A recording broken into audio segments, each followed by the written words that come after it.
दूंगा तो आपसे इस्तीफा ले लिया जाएगा भाई। जी आपको पता नहीं है ना आपकी पार्टी की पॉलिसी, आपको पता नहीं है हमारे सदर में हमने क्या बातें की हैं। मजे ले रहे कह रहे हैं ना, तब मैं आपको इसका जवाब दे देता हूँ।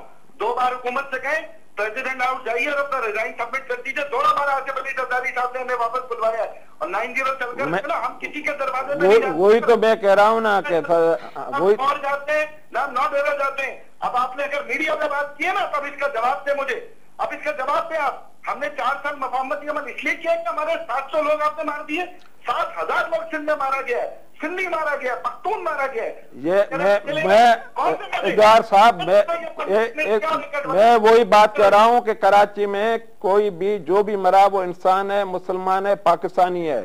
आप ये तस्लीम न करें कि उर्दू स्पीकिंग है या पता। कराची में अगर मारे गए तो आप सबसे जो इस 2-3 सालों में हुए तो वह सबसे ज्यादा पुख्तून मारे गए हैं, तो फिर उसका जवाब कौन देगा कि किसने वो लोग मारे हैं? हुकूमत देगी, पाकिस्तान पीपल्स पार्टी देगी, पाकिस्तान पीपल्स पार्टी देगी। वही बात है, अगर पख्तून मारे गए तो अवामी नेशनल पार्टी, आप तमाम लोग, आपके कायदीन की तरफ से ऐसे बयानात आते हैं। पहले भी मैंने एक सवाल किया था, तमाम आपके रहनुमाओं से सवाल यही करता रहता हूं कि आग बुझाने वाले नहीं, मजीद आग भड़काने वाले, चाहे वो शाहिद सईद साहब के देख ले बयानात, तो ये आग कैसे बुझेगी? देखिए मेरे ख्याल में हमारी तरफ से कोई स्टेटमेंट नहीं आया।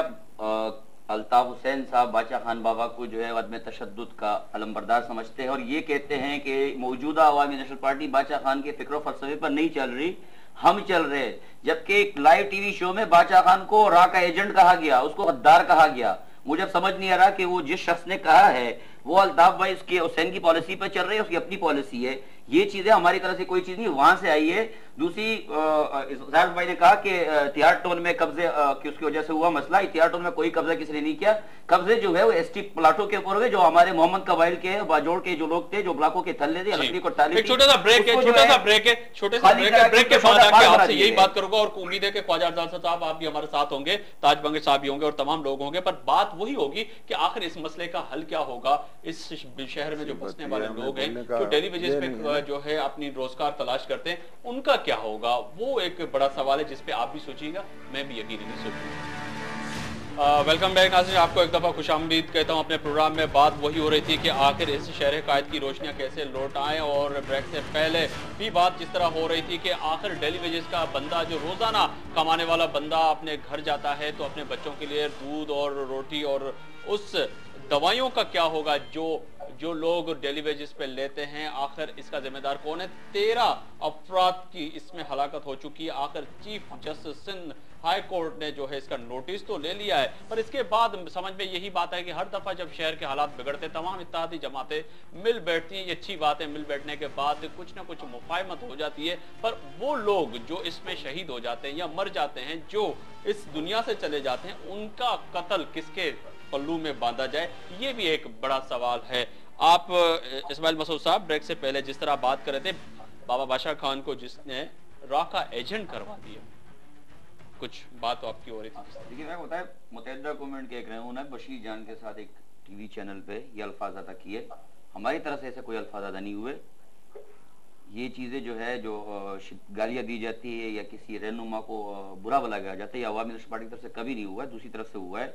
और दूसरी जो है कब्जों की बात हुई थी, तो उसमें आप शहर को पता है जितनी भी एसटी प्लॉट्स है, रिफाई प्लॉट्स है, पार्क्स है, नाजमाबाद अजीजाबाद के एरिया में देख लो, तमाम के ऊपर शोहदा के नाम से बिल्डिंग तामीर हुई है।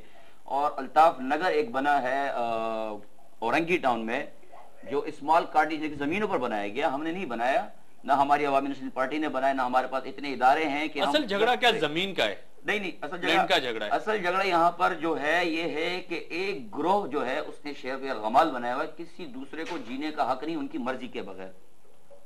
अगर कोई उनकी राह में रुकावट बनता है और जदोजहद करता है, उनको चैलेंज करता है, तो साहब आपको क्या समझ में आता है कि असल झगड़ा क्या है? आप एक समाजी कारकुन की हैसियत से बताइए, क्योंकि आपको बुलाने का भी मकसद ये है कि एक न्यूट्रल, जो एक बिल्कुल आजाद जो है हमारे तक बात पहुंचे। हो रहा है तो मैं एक करेक्शन कर दूं इनकी, ये अवामी नेशनल पार्टी था, जी करेक्शन कर दूं। जी मैं ख्वाजा साहब आपकी तरफ आऊंगा, पर मैं एक सेकंड सिर्फ ताज बंगट से एक ये सवाल जो किया इसका जवाब ले लेते हैं, मौजूद उस पे ही आएंगे।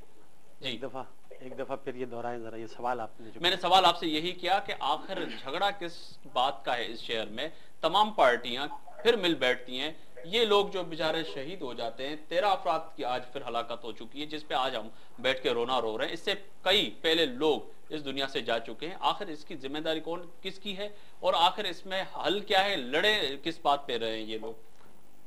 सबसे पहले तो लॉ एंड ऑर्डर की जिम्मेदारी गवर्नमेंट पाकिस्तान के ऊपर होती है।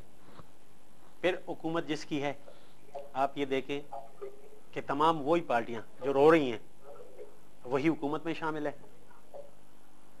और जमीनों के कब्जे जहां तक है, ये तो इस मुल्क या इन असम्बलियों का ये मिशन तो नहीं है कि वो ये देखें कि कब्जे कहां हो रही है। ये तो लॉ एंड ऑर्डर का मसला है। इनके लिए फोर्सेस है, पुलिस है, रेंजर्स है, कितनी ये जो फोर्स है इनकी वो मौजूद है।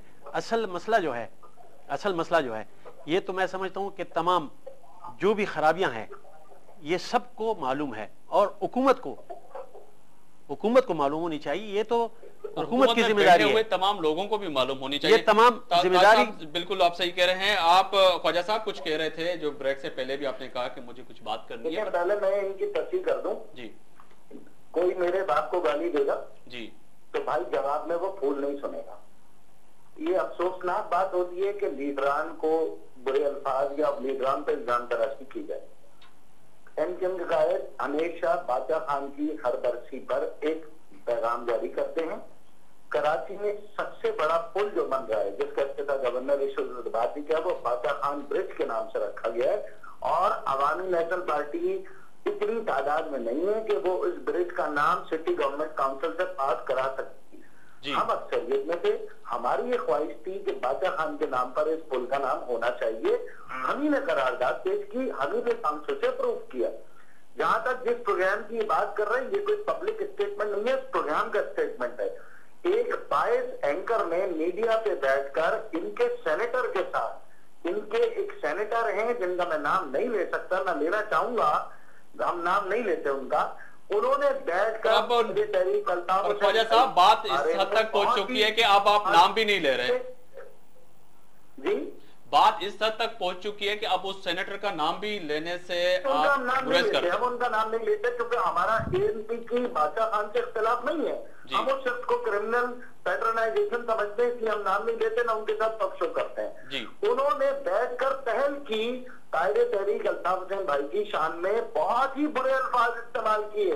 तो एमक्यूएम के एक कारकुन ने जो लंदन में बैठे थे, उन्होंने उस पर रद्द अमल दिया। देखिए खुदा के वास्ते, अगर आपने पहल नहीं की होती तो आपको एमक्यूएम के किसी जिम्मेदार कारकुन से जवाब नहीं आता, आज से पहले भी नहीं आया। मैंने इतनी बड़ी मिसाल दी है। और जहां तक मैं बात कर रहा हूं, देखिए एक बात मैं और कहूंगा, अभी रहमान मलिक साहब का मीडिया पे बयान चल रहा है कि अवामी नेशनल पार्टी के कारकुन की टारगेट किलिंग तालिबान ने की है। और ये यानी कि रहमान बाबा को पता लग गया कि उस किसने की है। आखिर लास्ट 2 मिनट हैं, मैं आपको बलोच साहब आपकी तरफ आऊंगा कि जिस तरह ख्वाजा साहब बता रहे हैं कि अभी जो खबर है कि जो अवामी नेशनल पार्टी के जो कारकुन की टारगेट किलिंग है वो तालिबान ने की है, तो यानी कि आपके पास इतने वसाइल भी हैं, फिर भी इतने बड़े मसाइल हो रहे हैं। पाकिस्तान पीपल्स पार्टी की जिम्मेदारी है आप लोगों की कि शहर में अमन करवाएं। ये मुझे पता नहीं है रहमान बाबा क्या कह रहे हैं, मगर मैं एक बात कहूंगा, मैं ये कहूंगा कि ये कराची की लॉ एंड ऑर्डर की जिम्मेदारी ये सब पार्टियों पे है, चाहे उसमें एनपी हो, चाहे एमक्यूएम हो, चाहे पाकिस्तान पीपल्स पार्टी हो। ये हुकूमत के इत्तेहादी हैं और इनके ऊपर भी ये जिम्मेदारी आयद होती है कि कराची के लॉ एंड ऑर्डर को सही करें, कराची के गरीब लोग जो अभी मुसीबत में मुब्तला हैं इनको सही करें। बहुत शुक्रिया अपने आपको इससे बहुत शुक्रिया साहब आपका, और इस्माइल मसूद आपका, ताज बंगश आपका, और ख्वाजा साहब आपका, तीनों मेहमानों का शुक्रिया अदा करूंगा। और ख्वाजा साहब आपका भी बहुत शुक्रिया कि आज हमने बैठ के कोशिश की कि बिलाखिर इस शहर कायद की रोशनियों जो इस वक्त गुम हो चुकी हैं उसका जिम्मेदार कौन है। तमाम पार्टियां, तमाम लोग उस बात पे मुतफिक हैं कि पाकिस्तान की सलामती इसमें है कि मिलजुल के पाकिस्तान को मजबूत करना चाहिए, ना सही इसको तोड़ने की कोशिश की जाए। पर आखिर अगर ये पाकिस्तान होगा तो Muttahida Qaumi movement, Awami national party, Pakistan peoples party और तमाम पार्टियां होंगी। मुझे इजाजत दीजिए, इस पे आप भी सोचिएगा, मैं भी सोचता हूँ।